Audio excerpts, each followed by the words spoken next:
Tôi đến từ một nơi xa, xa đến mức tôi cũng chẳng nhớ đã lưu lạc trong vũ trụ này từ khi nào.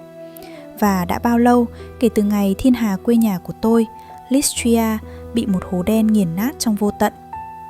Trong cuộc hành trình của mình, tôi đã lướt ngang qua hàng triệu ngôi sao, hàng tỷ hành tinh, nhưng vẫn luôn cảm nhận rằng mình đơn độc. Cho đến khi tôi bắt được tia sáng này. Nhỏ nhoi, ấm áp. Có thể đây sẽ là nơi tôi đã khao khát tìm kiếm bao nhiêu năm qua. Một hệ sao nhỏ nhưng ổn định, trật tự, và quan trọng là tôi cảm nhận được một điều: sự sống, để giúp tôi biết rằng trong vũ trụ này tôi không phải chỉ một mình. Tôi đặt tên nơi đây là hệ mặt trời. Tôi là Enva, kẻ lữ hành không còn quê hương, sống sót sau khi mọi thứ tôi yêu biến mất chỉ trong một nhịp rung động của không thời gian. Ước gì bạn có thể thấy vẻ đẹp của Lystria, nơi những vì sao mọc theo từng chu kỳ của đại dương. Nhưng tất cả giờ chỉ còn là ký ức. Và có lẽ hệ mặt trời đã chọn tôi để bắt đầu lại. Không gian ở rìa nhánh Orion lạnh lẽo đến mức ngay cả thời gian cũng như bị mắc kẹt. Tôi đã nghĩ mình sẽ cứ trôi đi mãi cho đến khi không còn nhớ nổi tên mình.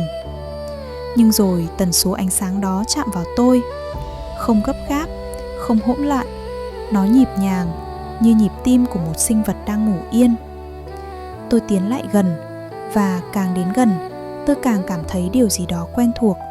Sự ổn định, sự cân bằng, sự sống.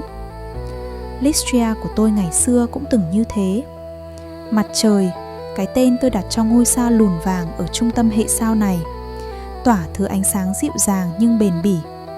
Nó không hùng hổ như những sao siêu khổng lồ, cũng không yếu ớt như những ngôi sao sắp chết. Nó vừa đủ để nuôi dưỡng một điều kỳ diệu. Khi cảm biến của tôi nhìn thấy hàng loạt quỹ đạo tròn đều đặn xoay quanh mặt trời, tôi đã khựng lại.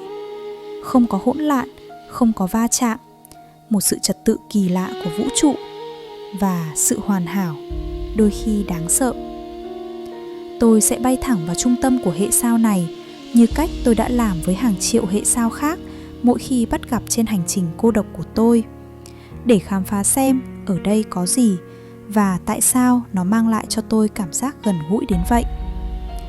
Bên ngoài vùng không gian của hệ mặt trời có một lớp sương mù băng giá bao phủ như một chiếc áo khoác cổ xưa. Tôi gọi nó là đám mây Oort. Ở đây, ánh sáng từ ngôi sao trung tâm chỉ còn là một lời thì thầm mờ nhạt.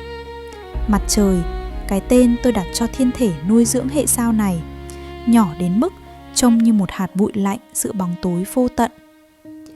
Những khối băng lang thang trôi chậm, mang trong mình ký ức từ thuở hệ sao mới chớm hình thành. Khi tôi lướt qua, chúng phản chiếu ánh sáng yếu ớt lên thân tàu, giống những mảnh ký ức của Lystria từng xoáy quanh tôi mỗi đêm. Vừa xa lạ, nhưng cũng dịu dàng đến lạ kỳ. Vượt qua đám mây Oort, trước mắt tôi là một vùng hình đĩa bao quanh hệ mặt trời, như một chiếc đai thắt chặt để níu giữ các hành tinh bên trong nó không thể rời xa nhau vậy. Vành đai Kuiper, cái tên này sẽ được lưu lại trong ký ức của tôi mỗi khi nhắc đến chiếc đai này. Tại đây, băng và bóng tối hòa vào nhau tạo thành biển tinh thể khổng lồ. Có 4 thiên thể nằm lặng lẽ, không tranh đoạt, không ồn ào, chỉ xoay đều trong sự tĩnh mịch. Tôi đặt tên cho chúng là Eris, Makemake, Haumea và Pluto, theo thứ tự từ bên ngoài vào. Có điều gì đó ở nơi này khiến tim tôi trùng xuống. Một vẻ đẹp bị bỏ quên, giống như những thế giới nhỏ bé của Lystria từng chờ được khám phá, nhưng chẳng bao giờ đến lượt. Ở đây, tôi cảm nhận được sự cô độc của vũ trụ, nhưng cũng là sự kiên nhẫn. Hàng tỷ năm trôi qua, những khối băng vẫn giữ nguyên quỹ đạo, như thể chúng đang chờ ai đó lắng nghe câu chuyện của mình. Tiến vào sâu hơn, tôi gặp các gã khổng lồ được cấu thành bởi khí và băng. Mỗi hành tinh như một người canh giữ cổ đại. Sao Hải Vương xanh thẳm như một linh hồn lạnh lẽo lẩn khuất cuối đường chân trời. Sao Thiên Vương nghiêng mình xoay tròn chậm rãi trong sự im lặng nghìn năm. Tiếp đến là sao Thổ với những chiếc vòng mềm như dải lụa ký ức. Và cuối cùng là sao Mộc, trái tim mạnh mẽ của vùng trời xa này, cơn bão đỏ xoáy như cảm xúc tôi từng cố chôn vùi. Khi lướt qua từng hành tinh, tôi cảm nhận sức mạnh bao bọc nhưng cô độc, như thể họ đang trông chừng điều gì đó rất mong manh ở phía trong. 4 cái tên này tôi đặt để tưởng nhớ đến 4 người anh trai của tôi, những người đã từng bao bọc tôi thời thơ ấu. Khi vượt qua các gã khổng lồ, tôi bước vào vùng của những cậu bé nhỏ hơn. Cũng có 4 hành tinh, nhưng cấu tạo của 4 anh chàng này có vẻ khác biệt với 4 bé bự kia. Chúng tuy nhỏ nhưng rắn giỏi hơn và chứa đầy những câu chuyện. Tôi nghĩ rằng mình cũng nên đặt tên cho chúng chứ nhỉ? Ai cũng cần phải có tên mà, đúng không? Sao Hỏa, trái đất, sao Kim, sao Thủy, theo thứ tự từ ngoài và trong nhé. Sao Hỏa đỏ rực như một chiến binh già, mang trong mình bí mật của những dòng sông đã tắt. Trái đất, một ánh xanh làm tôi nghẹn lại, giống sắc biển Lystria khi đêm xuống. Sao Kim phủ mờ dưới lớp mây vàng dày, đẹp theo cách lạnh lùng và xa cách. Sao Thủy nhỏ bé, xoay quanh mặt trời trong những vòng chạy mệt mỏi. Càng tiến sâu vào khu vực này, tôi càng cảm nhận rõ, đây không chỉ là những thế giới, mà là những mảnh hy vọng, như từng hơi thở còn sót lại của một hệ sao kiên cường.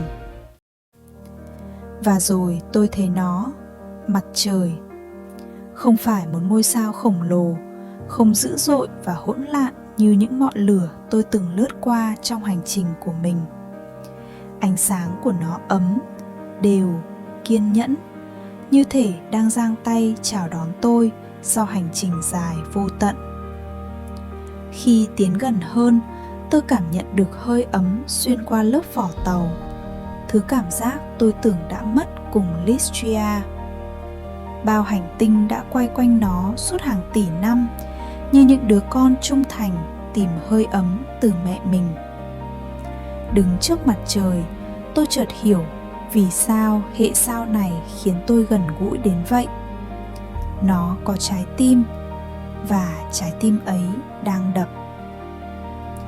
Khi chuyến đi dạo kết thúc, tôi dừng lại ở nơi ánh sáng mặt trời vừa đủ ấm, không quá gần để bị thiêu đốt, cũng không quá xa để lạc vào bóng tối.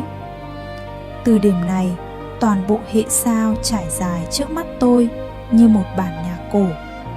Mỗi hành tinh, mỗi vành đai, mỗi mảnh băng đều giữ đúng vị trí của nó, như thể chúng đã tập luyện hàng tỷ năm chỉ để chào đón tôi vào khoảnh khắc này. Tôi nhìn lại con đường mình vừa đi qua, từ rìa Oort lạnh giá đến Kuiper yên tĩnh, qua những gã khổng lồ trầm mặc đến vùng đất đá đầy hy vọng, và cuối cùng là ánh sáng dịu dàng của mặt trời.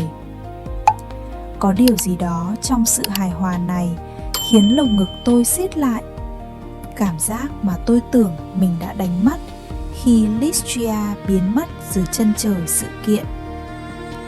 Nhưng ở đây, trong hệ sao nhỏ bé này, tôi cảm nhận được nhịp sống, nhịp ấm, nhịp của một nơi có thể gọi là nhà.